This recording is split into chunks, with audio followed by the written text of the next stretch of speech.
ఆదుకోవడంలో ఈ ప్రభుత్వం పూర్తిగా విఫలం అయిందని చెప్పేసి కార్మిక సంఘాలుగా సిఐటి ఏటీసీగా మేము ఖండిస్తూ ఉన్నాం.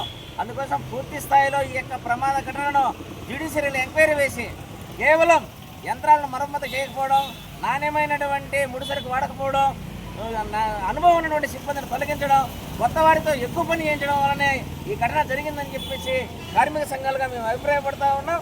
అందుకోసం ఈ యొక్క నిజ నిర్ధారణ కమిటీ వేసి ఖచ్చితంగా మృతుల కుటుంబాలను ఆదుకునే విధంగా ఈ ప్రభుత్వం గట్టి చర్యలు తీసుకోవాలి.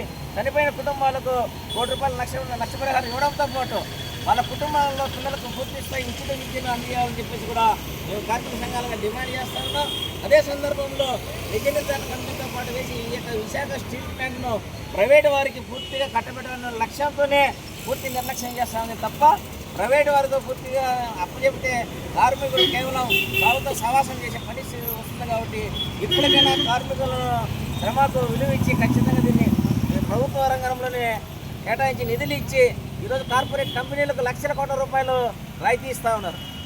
అంటే కార్పొరేట్లు మీ యొక్క కుటుంబ స్నేహితులుగాను కుటుంబ సభ్యులుగా భావిస్తూ ఉన్నారు ఈ యొక్క కేంద్ర రాష్ట్ర ప్రభుత్వాలు. కానీ ఈ రాష్ట్రాన్ని దేశాన్ని ముందుకు నడిపించినటువంటి కార్మికుల యొక్క కుటుంబాల్లో లేదా దానిపైన ఆధారపడిన ప్రజలకు భరోసా ఇవ్వకుండా ఉపాధి ఇవ్వకుండా దాన్ని తూటుపడిచే విధంగా ఈరోజు నిధులు తగ్గించడం, నష్టం వచ్చే మూసివేయడం అనేది చేస్తూ ఉంది.